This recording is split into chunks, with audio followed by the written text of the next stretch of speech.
So I wasn't really sure if I should make this video just because it's kind of sad, and with everything going on right now, a lot of people are sad, and I just didn't really want to put people in a bad mood. Then I put a tweet out asking if I should make it, and I got some pretty good responses, so I just wanted to shout those out real quick. This was the real good one. This guy said, the all-time sad moments are just as much of a testament to all of Boston's success as the happiest ones. A couple other good ones is life is about win and lose, do it, take the bad with the good, it's a part of life. And then I was also thinking, if people don't want to be put in a bad mood, then they just won't click on it. So if you're here, I assume you want to watch it, and let's get into it. Let's start this off by you guys putting your worst moments or worst memories in the comments below. Let's suffer together in remembering these terrible, terrible times. Okay, so Patriots, this one's pretty easy. Again, I was a bit of a late bloomer when it came to becoming like a diehard sports fan, so I wasn't invested when the helmet catch happened. It would definitely be that if I was a fan at that time. But because I don't really have recollection of that because I didn't really care at that point. And same thing with the second Giants Super Bowl, the Mario Manningham catch at the end of the game. That was at the point where like I was starting to have more interest and I was watching the games, but it was way more casual. I think it was like literally like 6 months later where I really gave a shit. So I can't really pick that one either. And that leaves me with Super Bowl 52 against the Eagles. This one annoys the shit out of me because it was right there in front of us. You know, credit to Nick Foles, but we were playing a backup QB. We were heavy favorites in the game. They completely wasted an awesome performance by Tom Brady. You can argue that that is his best Super Bowl performance, and they didn't even win. I mean, the guy threw for over 500 yards and 3 touchdowns. He was really lights out. And that was with losing Brandon Cooks in that game. It's just really infuriating to look back on because I think it's the single worst defensive game plan I've ever seen, especially on third down. I was looking at the stats. I just remembered the staple of that game for me. Every third down, it seems like the Eagles got it. And there were plenty of key situations where if they had just stopped like one or two of those, I think that would have changed the outcome. And they just couldn't get it. And I think a big reason to blame for that is Malcolm Butler got benched. Why?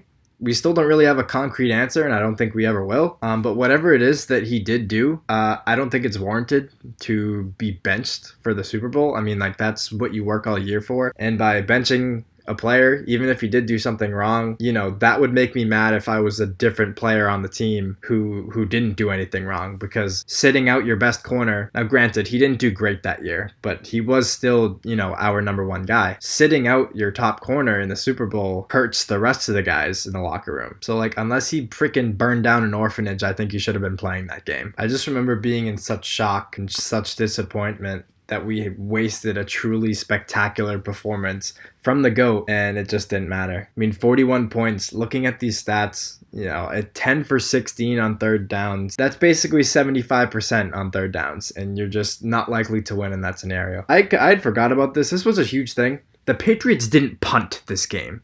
They did not punt the ball. They scored on every drive, and then Brady had a fumble at the end of the game. That is it. I mean, that's the craziest stat ever. Not punting. If you had told me that the Patriots did not punt, Brady threw for 500 yards and 3 touchdowns, and they lost the game, I would have told you were fucking insane. But I would have been wrong. You would have been right. But yeah, that one really pisses me off. And also, I know this is kind of fresh, but Brady leaving really hurt. I know that's not like a game moment or in-season moment or whatever. Just waking up to that notification, I've never been so emotional when hearing a player was leaving or retiring or etc. That took a lot out of me. And yeah, it doesn't sit right with me the way things ended here with Brady, and it never will. But it is what it is, and I wish him well in Tampa. Let's do the Bruins. It's like kind of a tie, but like it's kind of not.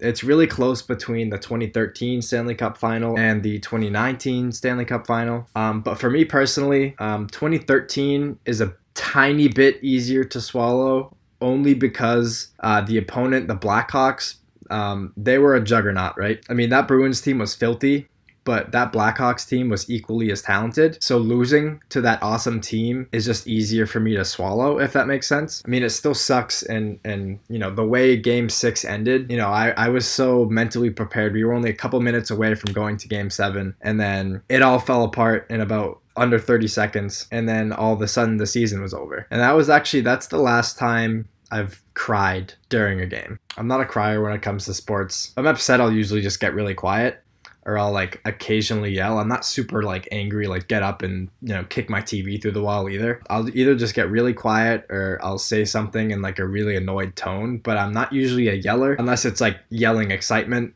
And I'm not really a crier either. But that's the last time I cried over a sports event. I was also like 14, so emotions. But the 2019 team, they were better than the Blues, man. I mean, and especially in that game 7, there were just so many chances, especially early on. I missed the first period because I'm a delivery driver and I was working until 8, which was the puck drop. And I was hoping, you know, if it's not super busy at like 7:30, I can usually leave early. So I was hoping that would be the case, but I knew damn well it wasn't going to be because everybody orders food when there's a big game on. Like, that's just a thing. I was like, okay, like, hopefully I'll only miss a few minutes. I ended up missing the whole goddamn first period. The place I work for, they could have never imagined having that many orders. And it was such a unique circumstance. They needed all the help they can get, and I just couldn't get out of there. The good thing is I spent most of the time in the car, and I was listening on the radio. But I also missed the only period that the Bruins had any chances, really. But rewatching these highlights, they should have had like 3 or 4 goals in the first period. They just didn't execute well.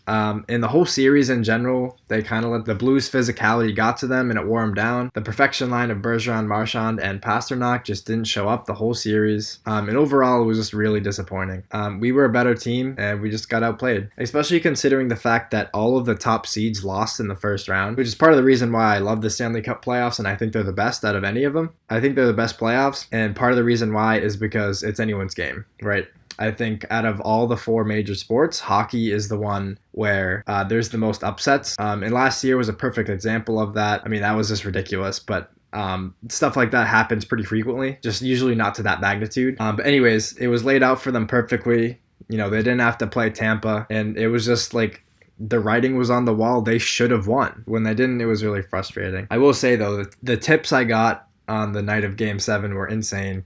It's easily the most money I've made ever in a night of delivering. So that was nice, but I would have much rather the Stanley Cup win.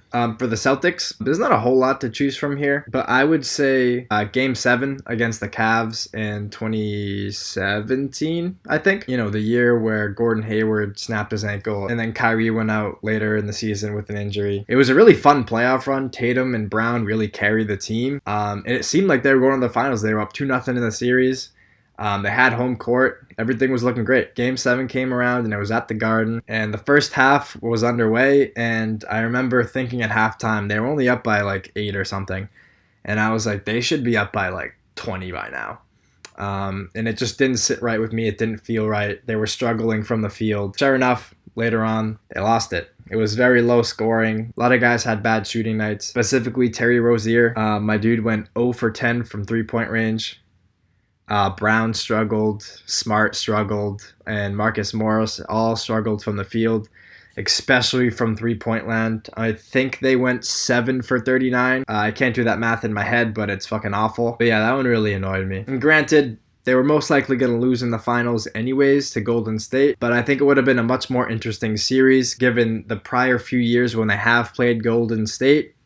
They've matched up pretty well against them. And again, I think they would have lost the series. Also considering the fact that they're the only team since I became a diehard sports fan to not win a title, it would have been cool to see them in the finals. And then finally with the Red Sox, it has to be 2011. That was the first year where my real fandom kicked in. They were doing great. Beginning of September, they were in the lead of the wild card race by 9 games over Tampa Bay. Their odds of reaching the playoffs at that point were 99.6%, something I'd put my money on. And then they lost 18 out of their last 24 games, and it was awful. I just remember, and this was a while ago, so for me to remember this, you know, it was a no-brainer for worst moment, because I still remember vividly each game just thinking, you know, we still have a lead, like, it's okay, like, they'll be fine. And after each one, I just, like, increasingly got less and less confident that they'd be able to hold on to it. Even though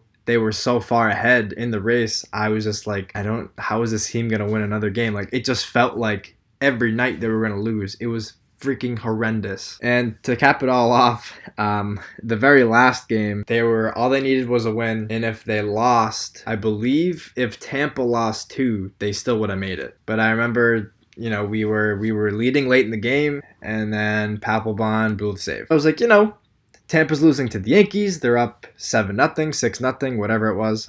Things are fine. Everything's fine. They're going to be in the playoffs. One extra inning come from behind win later, the Rays were in the playoffs and the Red Sox weren't. It's either that or the series against the Indians, the one that ended with Ortiz's retirement. I just wanted it to, end better. I was hoping that it'd be able to at least make a little bit of noise in the playoffs. And for them to get just, swept, pretty embarrassing, and definitely not the way I wanted to see my favorite Red Sox player at the time go out. But yeah, this all goes with a grain of salt. I mean, we're Boston fans, for crying out loud. And like I said in my last video, I've seen enough championships for a couple lifetimes by now. If we were to win nothing between now and the time I drop dead, I can't really complain. But something that irks me a little bit is when people say like, oh, like you're from Boston, like you can't, like why are you upset? Like you've had so much winning. Yeah, I am from Boston, and I'm forever grateful for all the things that, all the great memories I've had with my sports teams and all the success that we've had. But like, I'm not a robot. I can't just pretend that I'm not upset when things don't go well. What am I supposed to do when something terrible happens, when you lose a tough game, when you lose a championship that you should have won, when your favorite player of all time leaves? Are you just supposed to pretend like you're okay? Are you just supposed to be a fucking robot and pretend like you don't have emotions? Because I don't think that's very realistic. But yeah, those are my least favorite moments for each sport. Again, comment below, let me know what yours are. As always, like and subscribe, and yeah,